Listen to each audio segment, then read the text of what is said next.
Assalamualaikum warahmatullahi wabarakatuh. Jumpa lagi dengan saya Tama dalam Ada Apa Gerangan. Bagaimana kabar kalian? Semoga selalu diberikan kesehatan dan juga rezeki yang cukup. Kita kembali di Ada Apa Gerangan 2, di mana di sini saya akan secara khusus membacakan kisah-kisah misteri bersambung. Dan pada pagi ini ada sebuah cerita dari Mas Pudak Brahma yang berjudul Di Antara Dendam. Cerita ini merupakan chapter ketiga kelanjutan dari cerita Jalan Dendam dan Rahayu. Bagi yang belum menyimaknya, bisa cek di playlist channel Ada Apa Gerangan. Oke, kita langsung saja mulai ceritanya. Teman-teman Ada Apa Gerangan, ceritanya mulai dari sini.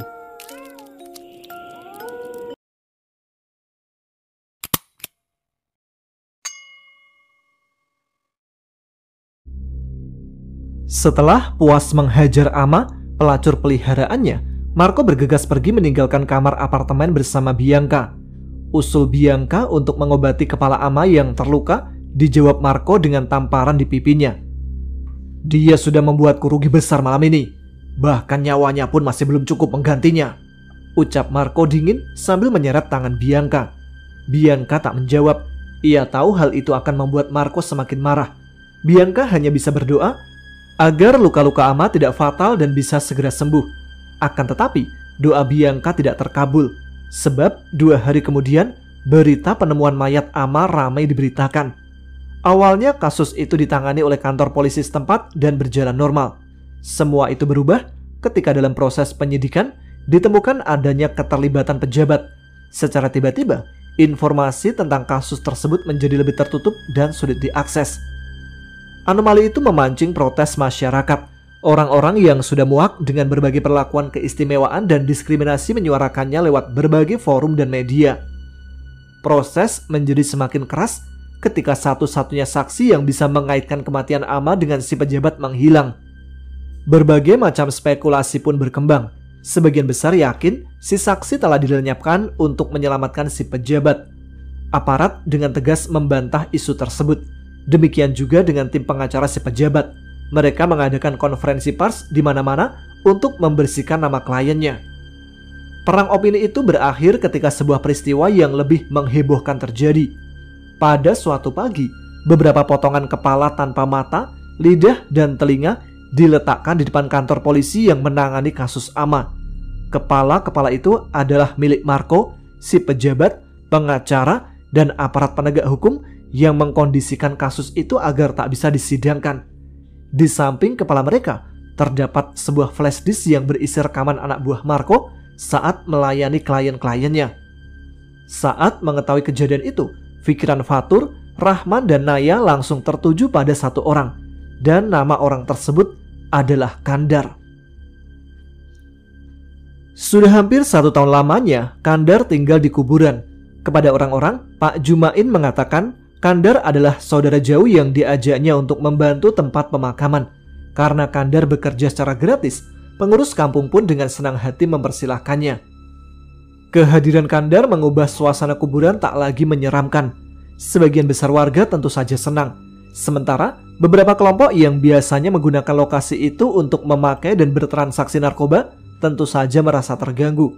Bagi mereka, kehadiran Kandar adalah ancaman yang harus diusir atau bila perlu dilenyapkan. Malam itu Kandar sedang duduk santai sambil menikmati rokok dan kopinya. Kursi dan meja yang digunakan adalah barang-barang yang digunakan Pak Samin melacaknya dulu. Setelah tahu keberadaan ketiga benda itu, Kandar langsung menyuruh orang untuk mencurinya. Selain ingin menemani Dini dan Murni, alasan Kandar di kuburan adalah ia tak perlu terlalu sering keluar untuk mencari makan cacingnya.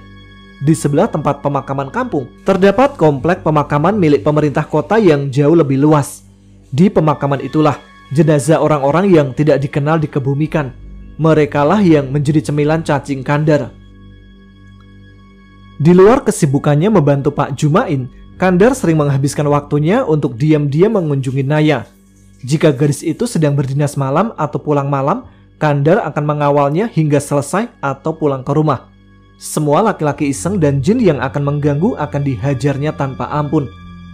Setelah Fatur mulai mengantar dan menjemput Naya, Kandar mulai mengurangi frekuensi kunjungannya. Meski telah memakan mayat, cacing-cacing kandar tetap menuntut manusia hidup sebagai makanan utamanya. Ketika saat itu tiba, mau tidak mau, kandar harus berburu untuk memuaskan mereka. Jika tidak demikian, maka cacing-cacing itu akan memakan tubuhnya sendiri. Satu hal yang membuat kandar lega adalah ia tak pernah menemukan kesulitan menemukan penjahat untuk dimangsa. Namun meski demikian, kandar juga tidak asal memilih mangsa. Orang-orang yang menjadi penjahat karena terpaksa tak dimasukkan dalam daftar menu, kecuali bila mereka melakukan kejahatan tak termaafkan, seperti pemerkosaan dan kejahatan seksual lainnya, apalagi jika korbannya masih di bawah umur atau orang dekat. Meski belum waktunya memberi makan, ia akan memangsa mereka dengan senang hati. Hal itu jugalah yang membuat kandar menghabisi Marco dan komplotannya. Semua berawal ketika ia dan Pak Jumain diminta bantuan menggali kubur di komplek pemakaman kota. Di tengah proses itulah, kandar melihat Bianca yang sedang menangis terseduh-seduh di pusara Ama. Entah mengapa, kandar merasa tertarik dengan Bianca, bukan tertarik secara fisik atau seksual, tapi tertarik kepada aura penyesalan yang dipancarkan olehnya. Kandar bisa mengenali aura ini karena pernah merasakannya juga. Diam-diam, Kandar mengirimkan satu cacingnya ke tubuh Bianca untuk mencari tahu alasan air mata penyesalan gadis itu. Lewat cacing itulah, Kandar akhirnya tahu tentang Ama dan penderitaan gadis-gadis lain yang diperdagangkan oleh Marco. Sebagian besar dari mereka adalah korban penipuan dan penculikan yang dilakukan oleh orang-orang Marco atau disuplai dari kelompok lain. Setelah mengetahui semua informasi itu, Kandar segera memanggil kembali cacingnya sebelum makhluk itu memakan tubuh Bianca. Di saat yang sama, Kandar sudah menulis nama Marco di urutan teratas daftar buruannya. Sejak hari itulah, Kandar mulai melakukan perburuan. Satu demi satu anak buah Marco dan mereka yang menjadi supplier dijadikannya sebagai sarapan, makan siang, serta makan malam. Kandar juga menyikat habis seluruh isi rekening dan harta mereka sebelum membunuh korban-korbannya. Kandar lalu membagikan sebagian dari uang itu kepada korban-korban mereka. Puncaknya adalah ketika Kandar akhirnya menghabisi Marco, si pejabat tabul, pengacara, dan semua pihak yang terlibat konspirasi pencucian kasus si pejabat. Sama seperti sebelumnya, Kandar juga mengambil harta mereka dan membagikan sebagian kepada Bianca dan kawan-kawannya. Belum habis kopi dalam cangkir, Kandar merasakan adanya ancaman. Akan tetapi, Kandar memilih tidak memperdulikannya. Ia tahu ancaman itu datang dari gerombolan pecandu narkoba yang sering berkumpul di dekat pohon beringin. Bagi Kandar, mereka tidak layak mendapatkan perhatiannya. Kandar baru beraksi ketika merasakan adanya aura membunuh yang kuat datang dari arah pohon beringin. Aura yang belum pernah ditemukannya selama tinggal di sana. Kandar yakin si pemilik aura juga bukan anggota gerombolan pecandu narkoba, sebab ia tahu tidak satupun dari mereka yang memiliki aura sekejam itu. Tidak lama kemudian, si pemilik aura pun mendekat. Sambil tetap duduk, Kandar menatap tiga laki-laki bertubuh gempal yang berjalan ke arahnya. "Kami minta kamu pergi dari sini, paling lambat lusa," ucap salah seorang dari mereka dengan nada mengancam, sambil membuka jaket untuk memperlihatkan pistol yang terselip di pinggangnya. "Memangnya saya salah apa? Lagi pula pengurus kampung sudah mengizinkan," ucap Kandar pura-pura ketakutan. Laki-laki itu maju dan meraih kerah baju Kandar. "Banyak bicara kau, pokoknya kau harus minggat dari sini, atau nyawamu yang minggat, paham?" pancamnya sambil menarik pistol dan menempelkan larasnya ke leher Kandar. Setelah itu, mereka meninggalkan Kandar yang pura-pura pingsan. Di luar kuburan, seorang laki-laki berpakaian necis bernama Jerry telah menunggu kedatangan tiga laki-laki itu di mobilnya. "Bagaimana, Don? Mat? Har? Bisa kau atasi orang itu?" tanya Jerry setelah Doni, Mat Caluk, dan Kahar sampai di mobilnya. "Receh bos, orang seperti itu biar ada 10 ya tidak ada apa-apanya," jawab Doni, laki-laki yang tadi menodong Kandar. "Bagus, berarti rencanaku untuk merekrut mereka menjadi pengedar dan menjadikan kuburan itu sebagai tempat penyimpanan bisa berjalan," ujar Jerry, lalu mengambil amplop dari mobil dan menyerahkannya pada Kahar, Doni, dan Mat Caluk. Tanpa setahu mereka, Kandar telah menyusupkan cacingnya ke tubuh Doni, Kahar, dan Mat. Karena Kandar tak ingin merepotkan diri dengan para pembunuh bayaran seperti mereka, ia memutuskan menggunakan cacing-cacing itu sebagai alat eksekusi.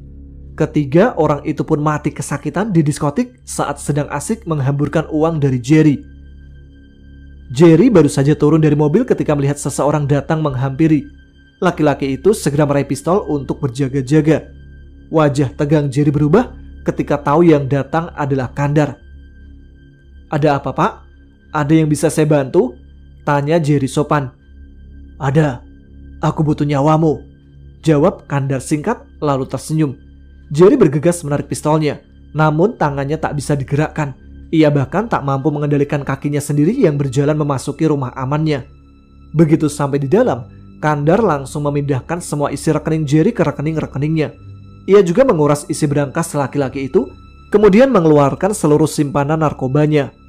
Jerry yang berada dalam kendali surai Kandar tak bisa berbuat apa-apa ketika tubuhnya hilir mudik melakukan keinginan Kandar. Setelah semua narkoba berada di meja, tangan Jerry meraih pistolnya. Jerry berusaha melawan ketika tangan itu terangkat dan menempelkan moncong pistol di pelipisnya. Akan tetapi, semua usahanya sia-sia. Bahkan untuk bicara saja ia tak bisa. Jerry bisa merasakan jari telunjuknya pelan-pelan menekan pelatuk pistol. Hal terakhir yang dilihat Jerry dalam ketakutan adalah wajah Kandar yang tersenyum manis. Keesokan harinya, berita bunuh dirinya seorang pengusaha muda yang terkenal dermawan dan peduli kepada anak-anak jalanan ramai di berbagai media. Pagi itu, Pak Jumain ribut bercerita soal Jerry kepada Kandar. "Lah iya Dar, Pak Jerry itu loh, punya banyak uang kok malah bunuh diri. Apa nggak gila namanya? Lawang zaman sekarang orang cari uang sampai tega membunuh," ujar Pak Jumain sambil menikmati kacang rebus. "Ngomong-ngomong, kacangnya enak Dar, manis. Pasti baru panen ini ya. Memangnya beli di mana?" tanya Pak Jumain. Kandar tertawa kecil. "Panen sendirilah Pak Jum," jawabnya. "Memangnya kamu punya kebun? Kok nggak bilang-bilang? Kan aku bisa main ke sana." Kandar lalu mengajak Pak Jumain pergi. Perasaan Pak Jumain mulai tidak enak ketika Kandar melangkah menuju lokasi kuburan tua tidak terawat yang terkenal angker. Dan benar saja, di antara deretan nisan batu berlumut tampaklah rimbun tanaman kacang tanah. Seketika itu juga, selera makan Pak Jumain langsung menghilang. Dan Kandar, bisa-bisanya berkebun di kuburan? Apa nggak takut kualat kau?" protes Pak Jumain. Mendengar hal itu, Kandar malah tertawa. Aksi balas dendam selalu menimbulkan dendam-dendam baru. Demikian juga dengan aksi balas dendam Kandar. Apa yang dilakukannya kepada Ferdinand menyulut kemarahan banyak pihak, terutama dari keluarga dan anggota komplotannya. Dengan berbagai cara, mereka berusaha mencari tahu fakta yang sebenarnya terjadi di malam naas itu. Sumber informasi terbesar tentu saja adalah Ferdinand. Akan tetapi, kondisi jenderal itu jelas tidak memungkinkan untuk diajak bicara secara normal. Beberapa orang lalu berusaha mengajari Ferdinand sandi Morse agar ia bisa berkomunikasi lewat kedipan mata. Pelan-pelan, lewat cara itulah akhirnya mereka tahu apa yang telah terjadi, termasuk peran serta Naya, Fatur, Rahman, Kapten Tulus, dan tentu saja Kandar. Perburuan tidak hanya dilakukan oleh orang-orang Ferdinand. Kalapati pun ingin membalas dendam atas kematian Ki Sambergadung. Ia mengerahkan anak buahnya untuk menemukan Kandar. Selain itu, Kalapati juga menghubungi para sekutunya. Salah satu dari mereka adalah Ki Sastrawadi. Hari ini, ia datang menemui laki-laki itu. "Bagaimana, Di? Sudah kau temukan keparat itu?" tanya Kalapati. Ki Sastrawadi menatap jin berwujud manusia ular bertanduk itu. Ia sedang memikirkan lagi untung dan ruginya membantu Kalapati. "Belum, Kala. Aku sudah menghabiskan banyak waktu, tenaga, dan biaya untuk membantumu. Tapi siluman itu sangat lihai menyembunyikan diri. Kau minta tolong Sarbin atau Wahyudi saja. Aku sudah lelah," jawab Sastrawadi. Kalapati mendengus, lalu memuntahkan beberapa butir batu mustika. "Ini sebagai imbalan tambahan, Di.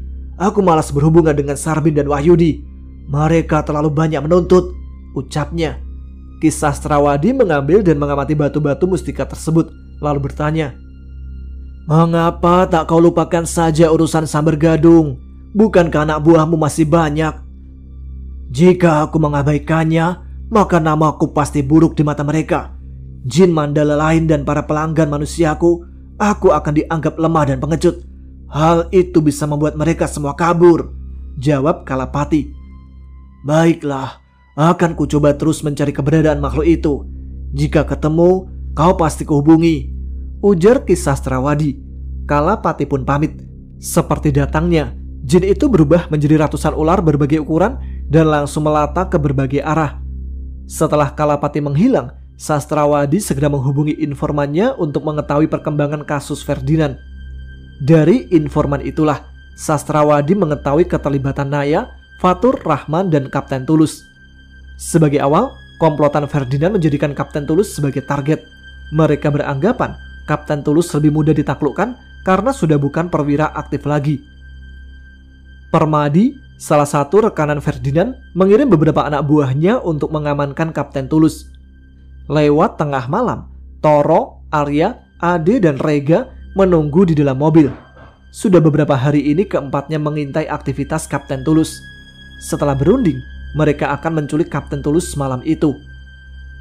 Sebentar lagi dia akan lewat. Ayo siap-siap, ujar Toro.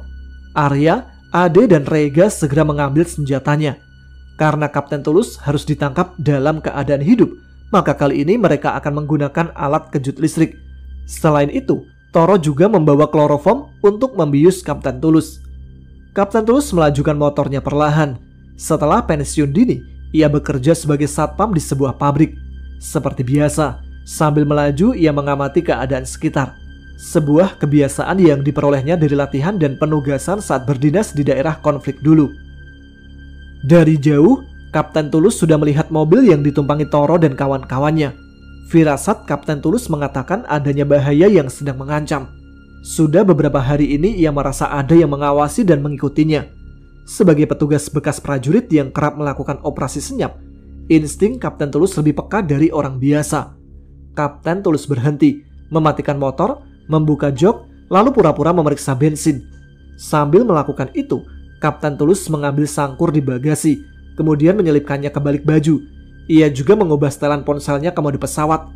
Setelah selesai, Kapten Tulus kembali menyalakan motor dan melaju perlahan.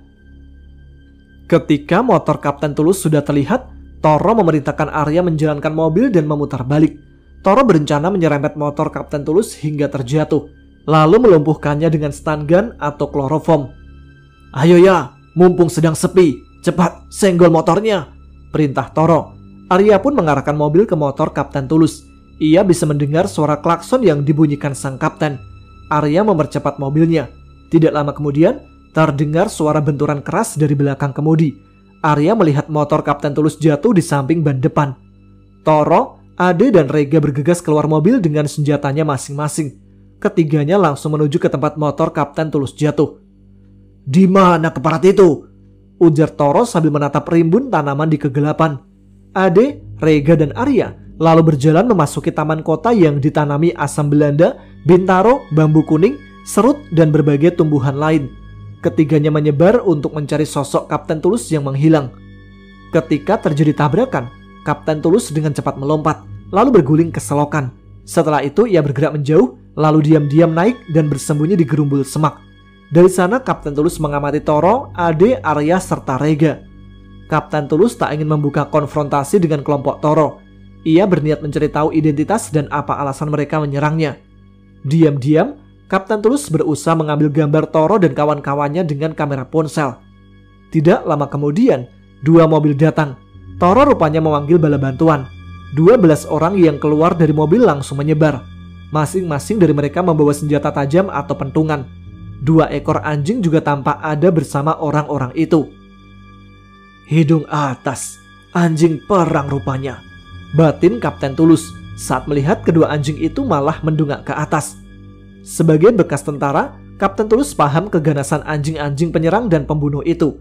Berbeda dengan anjing pelacak polisi yang dilatih untuk mencari serta mengikuti jejak di tanah dan biasa disebut anjing hidung bawah. Anjing hidung atas dilatih untuk menemukan orang atau binatang yang bersembunyi di sekitarnya. Karena itulah, si anjing berusaha mencari bau dari mangsanya di udara dengan mendongakkan kepala. Kapten Tulus tahu, cepat atau lambat, 2 anjing gembala Jerman itu akan menemukan tempat persembunyiannya. Ia pun menarik sangkur dan bersiap menghadapi mereka. Sebagai senjata tambahan, laki-laki itu menggunakan borgol yang digenggamnya di tangan kiri.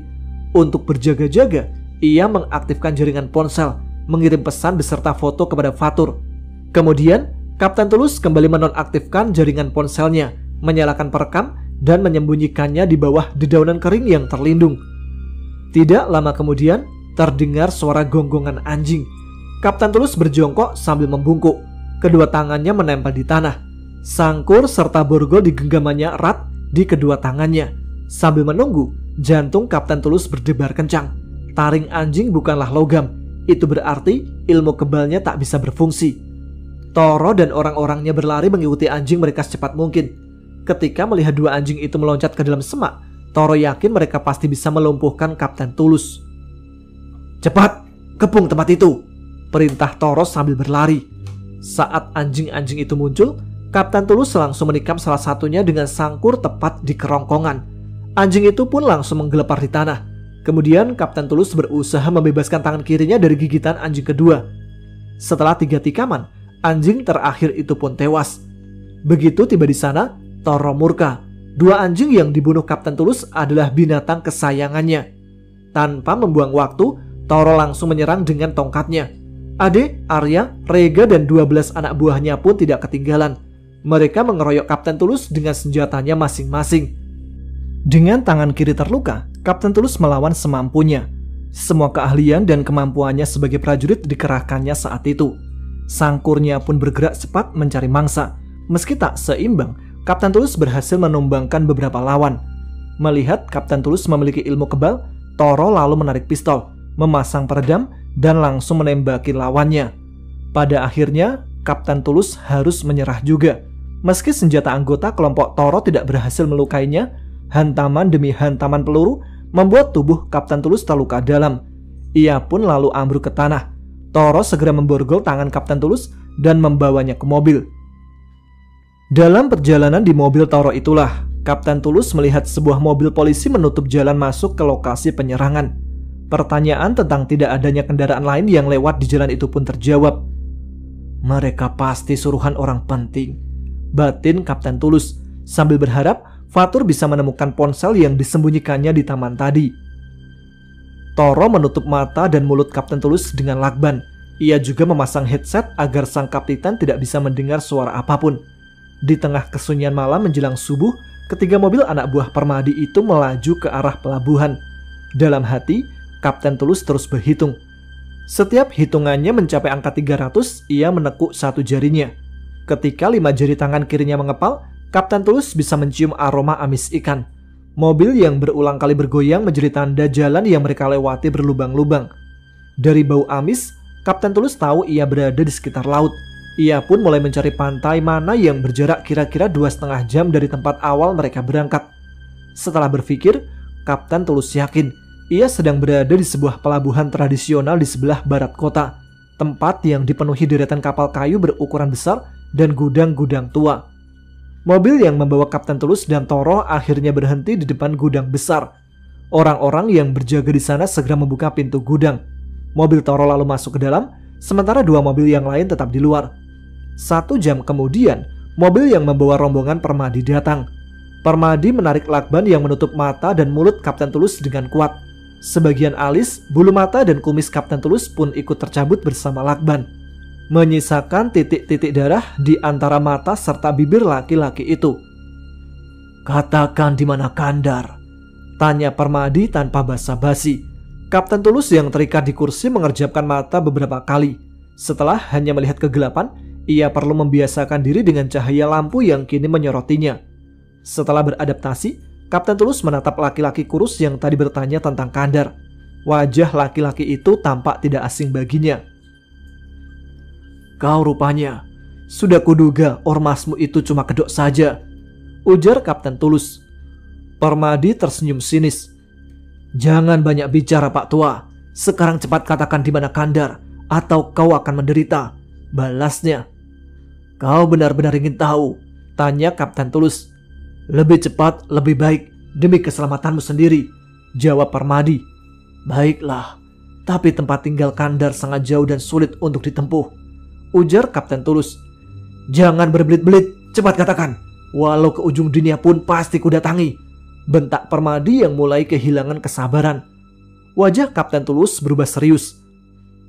Kandar sedang bersama Sun Gokong, Pat Kai, Wuching dan Biksu Tong pergi ke barat, ucapnya perlahan. Butuh waktu beberapa detik bagi Permadi untuk memahami ucapan Kapten Tulus. Setelah itu, wajahnya memerah dan tangannya melayang ke wajah Kapten Tulus. Rupanya bangsat ini tidak tahu siapa kita. Ayo cepat, siapkan alat-alatnya, perintah Permadi usai puas menghajar Kapten Tulus. Toro, Ade, Arya dan Rega segera pergi. Tidak lama kemudian, mereka kembali dengan membawa sekarung kecil beras dan air. Kau beruntung Pak Tua, andai tidak butuh informasi darimu, aku pasti akan menggunakan air selokan atau air kencing untuk menyiksamu. Ade, Arya dan Rega melepaskan ikatan Kapten Tulus. Mereka lalu memasukkan tubuh laki-laki itu ke dalam bak mandi. Samar-samar, Kapten Tulus bisa mencium bau air keras di bak mandi tersebut. Ia pun bisa menduga apa yang biasa dilakukan komplotan Permadi di tempatnya berbaring itu. Sudah berapa banyak tubuh yang telah kau hancurkan di bak ini? Tanya Kapten Tulus. Permadi tertawa. Yang direndam hidup-hidup atau yang sudah menjadi mayat? Tanyanya. Kapten Tulus menghela nafas panjang. Ia tidak bisa membayangkan bagaimana rasanya direndam dalam cairan asam yang bisa menghancurkan besi itu. Sebagai prajurit yang telah berulang kali bertugas di daerah konflik, Kapten Tulus sudah tidak asing lagi dengan berbagai pemandangan mengerikan akibat perang. Namun, apa yang dilakukan Permadi ternyata lebih mengerikan lagi. Tapi jangan khawatir, kau tidak akan mengalami itu, setidaknya saat ini, ujar Permadi sambil melambaikan tangan pada Toro, Arya, Ade dan Rega. Toro dan Arya segera memaksa Kapten Tulus membuka mulut dengan cara menjepit hidungnya. Setelah itu, Ade segera memasukkan selang besar ke mulut Kapten Tulus hingga ke dalam kerongkongannya. Lewat selang itulah, beras bercampur air dipaksa masuk ke perut sang kapten hingga penuh. Sambil merokok, Permadi menyaksikan tubuh Kapten Tulus meronta-ronta di bak mandi. Ia yakin ketika beras yang bercampur air itu mekar, Kapten Tulus pasti akan memohon-mohon agar dibunuh. Saat itu tiba, Permadi akan memaksanya mengatakan semua informasi tentang Kandar. Di tempat lain, Kandar, Fatur, dan anggota kepolisian sedang menyisir taman tempat Kapten Tulus diserang. Mereka berusaha mencari semua petunjuk untuk menentukan keberadaan Kapten Tulus. Namun, selain selongsong peluru, darah, dan bekas pertempuran, tidak ada satupun benda yang bisa membantu mengarahkan mereka. Foto-foto yang dikirimkan Kapten Tulus pun tidak banyak berguna. Selain buram, plat nomor mobil juga palsu. Kita ke tempat Pak Samin saja, siapa tahu ia bisa membantu, ujar Fatur. Kalau begitu kita ke rumah Pak Tulus dulu mas, kan Pak Samin butuh barang untuk dijadikan sarana pencarian, balas Rahman. Benar, ayo kita segera ke sana, aku takut Pak Tulus terluka parah, ajak Fatur. Sambil berjalan, Fatur tetap mengamati keadaan di sekitarnya, berharap menemukan apapun yang bisa dijadikan petunjuk. Saat sedang melihat-lihat, pandangannya menangkap pemandangan janggal di bawah pohon serut. Sebongkah batu besar tampak baru saja digeser. Hal itu bisa dilihat dari tanah yang rumputnya rebah. Fatur yakin di sanalah batu itu sebelum seseorang memindahkannya. Fatur diam-diam mengangkat batu dan mencari apa yang ada di bawahnya. Dengan cepat, ia menemukan ponsel Kapten Tulus. Fatur lalu memasukkan ponsel ke saku dan segera meninggalkan tempat itu. Rahman yang dari tadi berusaha menutupi aksi Fatur bergegas menyusul atasannya. Keduanya lalu segera pergi ke rumah Pak Samin. Ketika mereka sampai di rumah Pak Samin, laki-laki itu ternyata sedang pergi untuk memijat. Fatur dan Rahman pun terpaksa harus menunggu kedatangan Pak Samin di warung. Sambil menunggu, Fatur mengisi baterai ponsel Kapten Tulus yang mati. Di ruangannya, Naya sedang dilanda gelisah. Kabar menghilangnya Kapten Tulus memenuhi pikiran gadis itu. Bagi Naya, Kapten Tulus sudah dianggapnya sebagai keluarga sendiri. Maaf sus, poli gigi di mana ya? Tanya seseorang yang tiba-tiba masuk. Naya mengangkat kepala. Seorang kakek berbaju batik tampak sedang berdiri menatapnya dengan wajah bingung. Ia pun tersenyum, lalu menjawab pertanyaan kakek itu. Di lantai 2 pak, bapak naik lift saja, nanti langsung belok ke kiri. Liftnya di mana sus? Tanya si kakek. Karena kasihan, Naya memutuskan untuk mengantarkan kakek itu. Saat Naya meninggalkan ruangan, Ki Sastrawadi menyelinap masuk. Ia lalu mencari barang-barang pribadi Naya. Ki Sastrawadi segera pergi setelah mendapatkan beberapa helai rambut gadis itu. Di tempat parkir, Si kakek berbaju batik telah menunggu untuk menagih upahnya. Menjelang asar, Pak Samin baru pulang. Fatur dan Rahman segera memintanya untuk mencari tahu keberadaan Kapten Tulus. Mereka telah melihat isi rekaman ponsel. Karena itulah, keduanya tahu keadaan Kapten Tulus benar-benar gawat. Pak Samin pun tidak membuang waktu. Ia langsung berkonsentrasi sambil memegang ponsel Kapten Tulus. "Ia ada di pelabuhan. Semoga saja kalian tidak terlambat," ujar Pak Samin dengan suara bergetar. Di dalam bak mandi, Kapten Tulus merasa perutnya sangat sakit dan sesak nafas. Ia tahu kemungkinan besar hidupnya akan berakhir di tempat itu. Meski tak pernah berhenti berharap akan datangnya pertolongan, Kapten Tulus sudah pasrah dengan nasibnya. Ia pun mengucapkan doa-doa untuk meminta ampunan, bersiap jika Tuhan memang ingin memanggilnya hari itu. Mobil yang ditumpangi Fatur, Rahman, dan 5 anggota timnya melaju cepat ke pelabuhan. Hari sudah gelap ketika mereka akhirnya sampai di daerah pergudangan. Agar tidak mencurigakan, Fatur menyuruh Sersan Soleh menjalankan mobil dengan wajar. "Siapkan senjata kalian, kita tidak tahu siapa lawan kita nanti," ujar Rahman sambil mengokang pistolnya. Kopral Domingus, Sersan Putu, Prada Zulfikar, serta Pratu Martin segera memakai rompi anti peluru, lalu menyiapkan senjatanya masing-masing. Berbeda dengan Fatur dan Rahman, keempat anggota regu Passat itu menggunakan senjata otomatis selaras panjang. Selain itu, mereka juga membawa senapan tabur, granat asap, granat kejut, dan gas air mata. Setelah menyusuri jalan dan mencari, Fatur akhirnya menemukan satu tempat yang mencurigakan. Fatur memerintahkan Sersan Soleh memasuki gudang yang ada di samping bangunan yang menjadi targetnya. Orang-orang yang berjaga di gudang itu serentak berdatangan saat melihat mobil Fatur masuk. Beberapa dari mereka membawa senjata tajam. Namun, nyali orang-orang itu langsung menciut ketika menatap moncong senapan. Fatur lalu mengumpulkan para penjaga gudang sambil menjelaskan tujuannya memasuki tempat tersebut. Ketegangan yang terjadi pun mencair. Para penjaga gudang itu lalu memberikan informasi tentang gudang yang ada di samping gudang mereka. Setelah mendengar keterangan dari mereka, Fatur yakin tidak salah sasaran. Dengan melompati dinding, Fatur, Rahman, Domingus, Putu, Zulfikar, dan Martin memasuki halaman belakang gudang yang dipenuhi barang-barang bekas yang berhubungan dengan kapal. Minimnya penerangan di tempat itu membuat kehadiran mereka sulit terlihat. Lewat sebuah celah, Rahman berusaha mengintip ke dalam. "Bagaimana, Man?" bisik Fatur. "Kapten Tulus ada, Mas, di dalam bak mandi. Banyak orang di dalam, sebagian bersenjata api," jawab Rahman. Situasi itu membuat Fatur harus mencari cara lain untuk masuk. Menyerang secara langsung bisa membuat nyawa Kapten Tulus terancam akibat peluru nyasar. "Operasi buta, Pak," bisik Martin. "Tampaknya itu satu-satunya jalan, Tin," balas Fatur. "Coba kau cari cara memadamkan aliran listriknya." "Tembak saja trafonya, Pak, pasti akan mati listriknya," jawab Martin setelah berpikir. "Baik, kami masuk dulu. Setelah ada perintah, kau tembak trafonya," perintah Fatur. Fatur, Rahman, Zulfikar, Domingus, dan Putu segera mencari cara memasuki gudang. Setelah berhasil mencokal jendela, mereka akhirnya bisa masuk. "Ingat, fokus kita adalah Kapten Tulus," ucap Fatur. "Sekarang pejamkan mata." Setelah 15 menit memejamkan mata, Fatur memberi perintah pada Martin lewat radio. Tidak lama kemudian, terdengar suara ledakan dari depan. Bersamaan dengan itu, Fatur, Rahman, Putu, Domingus, serta Zulfikar segera membuka mata dan langsung menyerang kelompok Permadi. Secara umum, mata manusia normal membutuhkan waktu sekitar setengah jam untuk melakukan adaptasi gelap. Celah inilah yang dimanfaatkan Fatur untuk menyerang. Saat Permadi bersama anak buahnya masih kebingungan tak bisa melihat, Fatur yang telah selesai melakukan adaptasi gelap bisa lebih mudah menyerang mereka. Di antara kaum buta, mereka yang bisa melihatlah yang akan menang. Fatur, Domingus, Putu, Rahman, dan Zulfikar bergerak cepat melumpuhkan anak buah Permadi. Sebisa mungkin mereka tidak menggunakan senjata api agar tidak terlihat.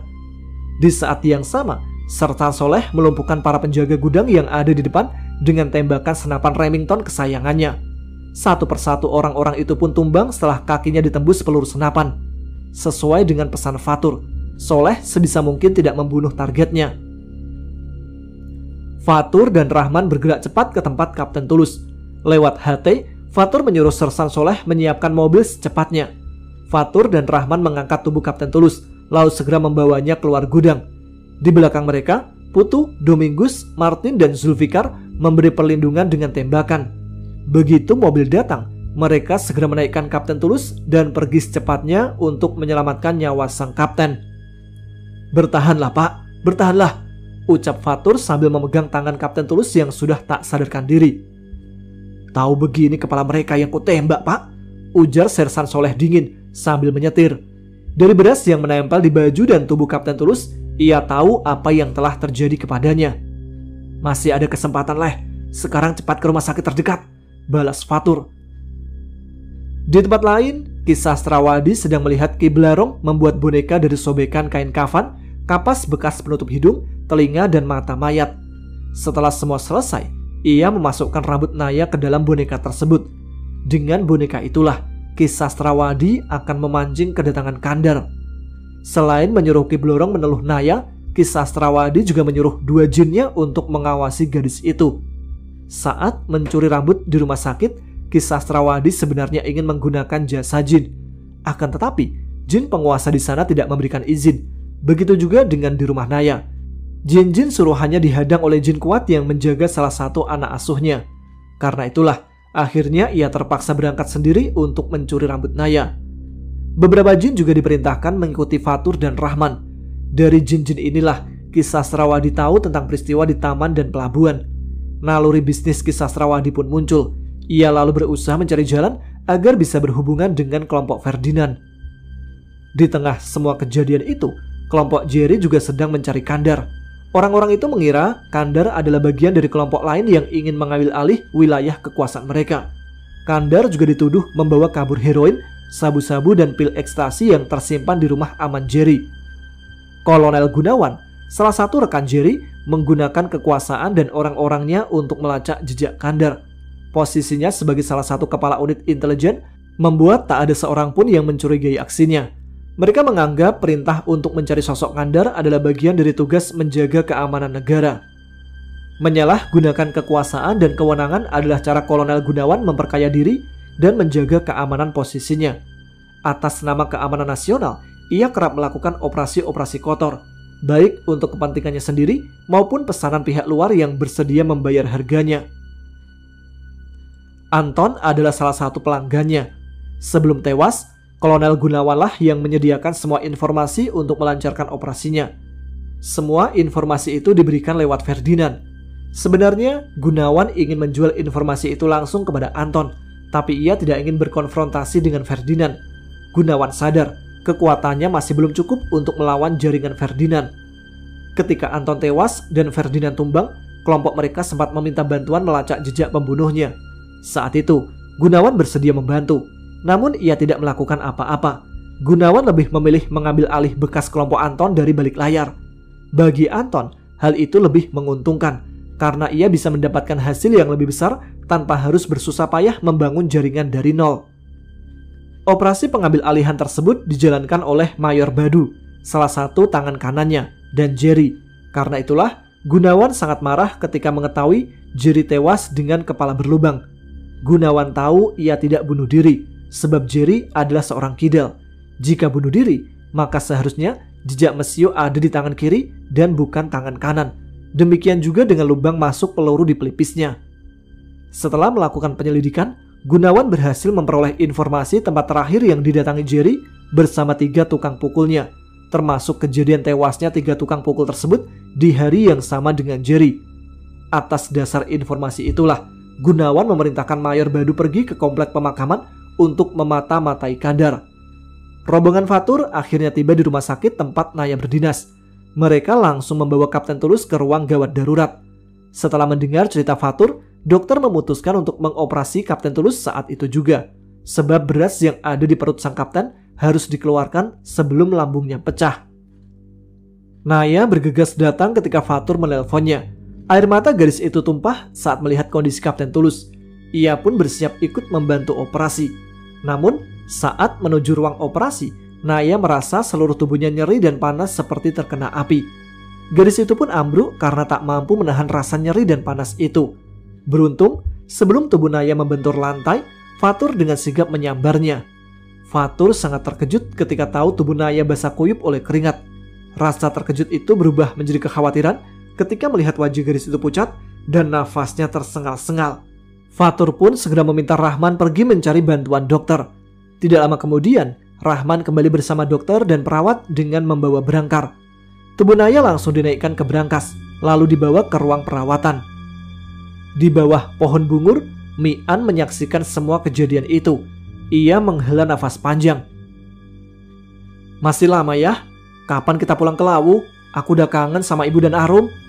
Mian mengelus rambut bocah laki-laki yang sedang mencoret-coret tanah dengan ranting itu. "Tampaknya ayah akan lebih lama di sini, Bram. Besok ayah akan mengantarmu ke tempat nenek Ina. Biar nanti Arum dan ibumu menyusul ke sana saja." "Kok begitu? Terus siapa yang menemani ayah di sini?" tanya Brahma. Mian tersenyum. "Apa kau sudah lupa dengan pesan ayah, Bram?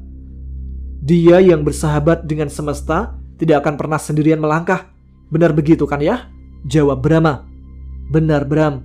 Jadi ayah tidak akan kesepian walau sendirian. Nah sekarang, ayo kita lihat keadaan Mbak perawat tadi," ajak Mian sambil berdiri. Di saat yang sama, Ki Blarong sedang menggantung dan mengasapi boneka kain kafan di atas pedupaan. Belasan taring ular menancap di boneka itu. "Kalau dia tidak muncul, lalu bagaimana, Di?" tanya Ki Blarong. "Perparah siksaannya, tapi jangan sampai mati. Aku yakin dia pasti akan datang menolong gadis itu," jawab Ki Sastrawadi.